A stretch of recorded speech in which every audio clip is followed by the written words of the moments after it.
No, I love the two passages you guys have picked. You've chosen to be at the heart of your wedding ceremony, and more importantly, your marriage.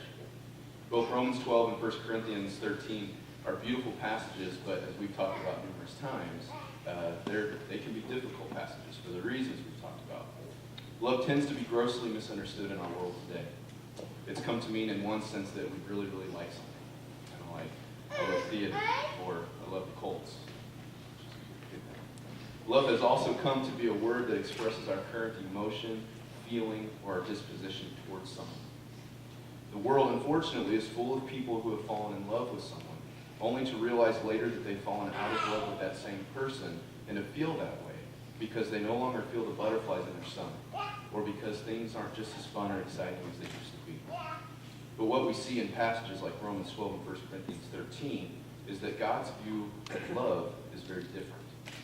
Sure, it does include feelings and emotions, likes and dislikes, but through the Bible, and ultimately through Jesus, we see that love is much, much more than just a disposition or an emotion.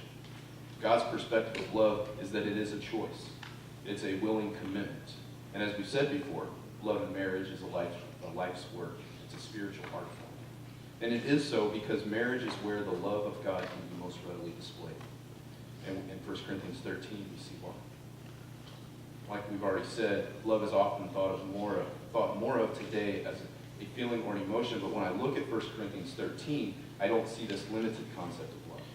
Instead, I see a list of attitudes that can be chosen or rejected by your own free will. It's a list of choices to be made.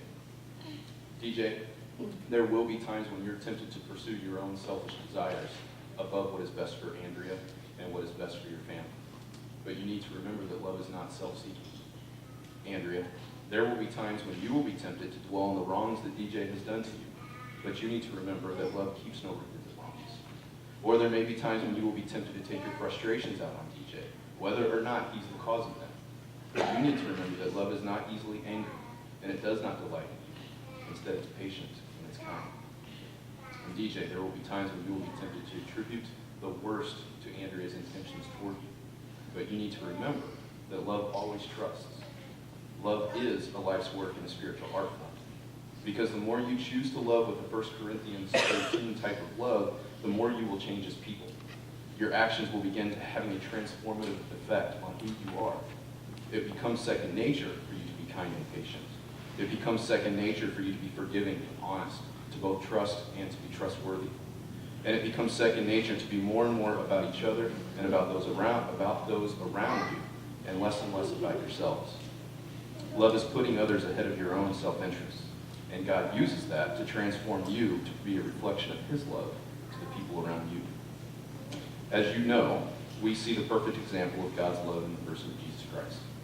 Like Adam and Eve, the first two people God ever created, we all live life the way that we want to and live the way that God has asked us to live. And as a result, we find ourselves separated from Him and looking down a long corridor of forever without Him.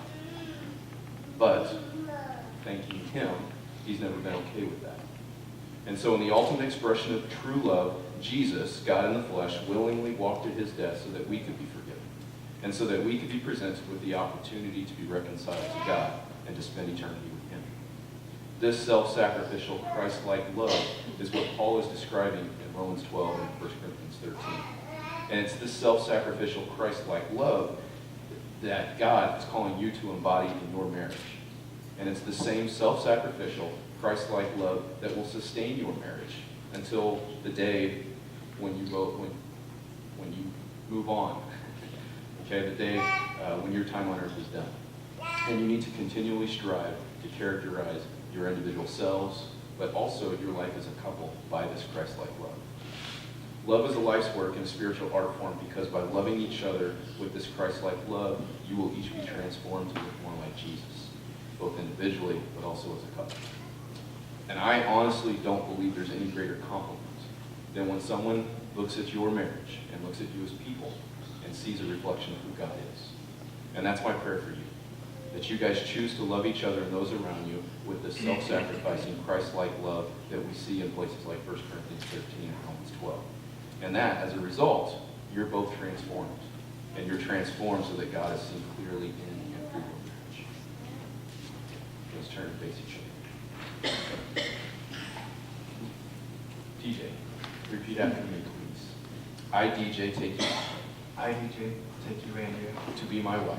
to be my wife, To have and to hold. to have and to hold, From this day forward. from this day forward, For better, for worse. for better, for worse, For richer, for poorer. for richer, for poorer, In sickness and in health. in sickness and in health, To love and to cherish. to love and to cherish, Until we are separated by death. until we are separated by death. Before God and his witnesses, Before God and these witnesses, I give you the promise. I give you my promise. Andrea, please repeat after me. I, Andrea, take you, DJ, I, Andrea, take you, DJ, to be my husband. to be my husband, To have and to hold. to have and to hold, From this day forward. from this day forward, For better, for worse. for better, for worse, For richer, for poorer. for richer, for poorer, In sickness and in health. in sickness and in health, To love and to cherish. to love and to cherish, Until we are separated by death. until we are separated by death. Before God and these witnesses, Before God and these witnesses, I give you my promise. I give you my promise. Have the rings.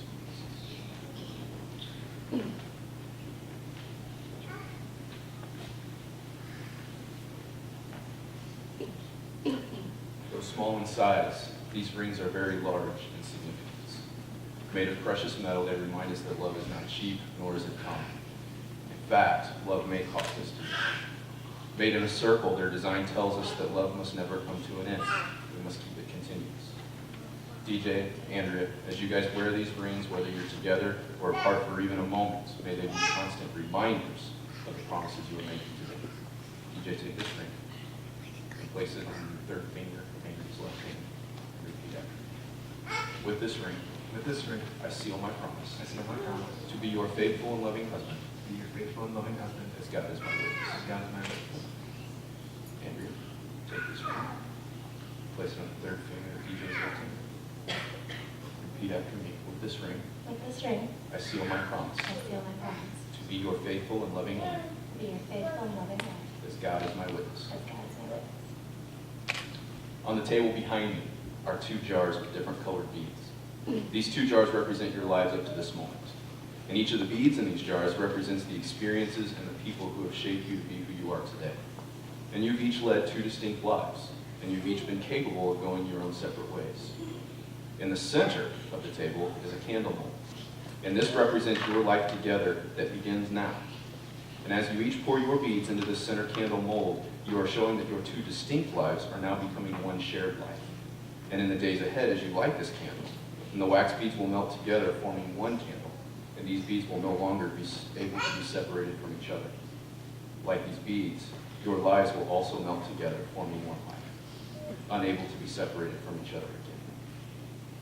From this time onward, may your thoughts be for each other rather than for your individual selves. May your plans be mutual, your joys and your sorrows shared.